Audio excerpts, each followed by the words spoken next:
À côté des marchands du temple bien pittoresque en la commune de Bretignolles, ce dimanche accueillait encore 6 auteurs en quête de personnages aimant la lecture. Rencontre avec les 6 écrivains. C'est un roman policier, oui.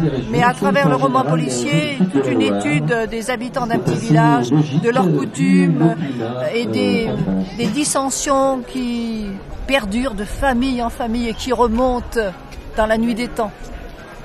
Que le livre commence avec quelqu'un qui est en pèlerinage à Lourdes et dans ce pèlerinage-là, il va tomber dans ce que moi j'ai appelé, faute d'autres termes, un trou du temps qui le ramène en arrière et il va débarquer, reprendre conscience de lui dans la guerre d'Algérie à laquelle il va participer, pour ainsi dire, par procuration.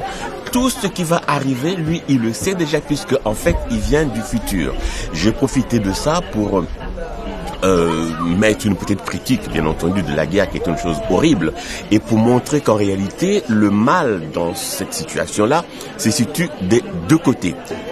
Sidonie, c'est la vieille dame qui, en vélo, traverse le patelin, son vélo grince, le chat dans le panier devant et rencontre incidemment un enquêteur qui s'appelle Hubert, enquêteur de gendarmerie.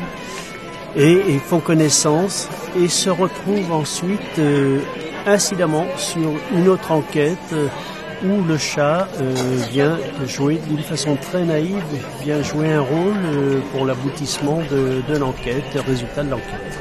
Donc, Train de vie est un ouvrage, un voyage en train, à la fois dans l'espace puisqu'il couvre plusieurs régions françaises, mais surtout dans le temps, vers les années 60. Le temps où j'habitais dans les gares, puisque je suis fils de chef de gare. Je veux rappeler par cet ouvrage les hommes qui ont travaillé, qui ont servi le rail pendant ces années-là, où tout était manuel et où il fallait beaucoup de courage pour travailler. Voilà, je suis un ancien proviseur de lycée et donc dans ce métier, j'étais confident forcément de plein de parents, plein de jeunes.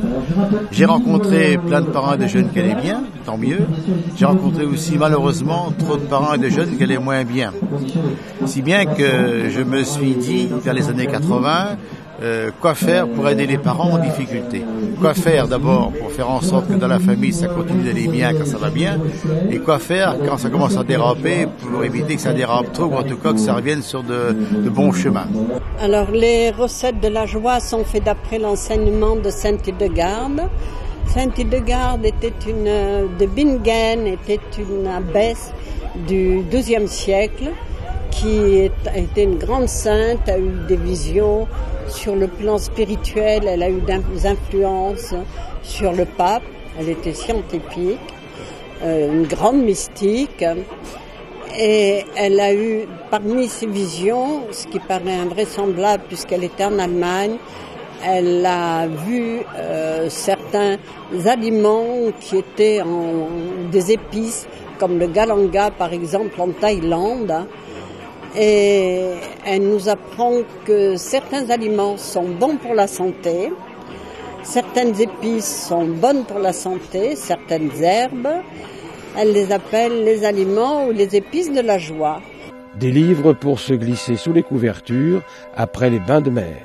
En somme, la plume et le masque de plongée.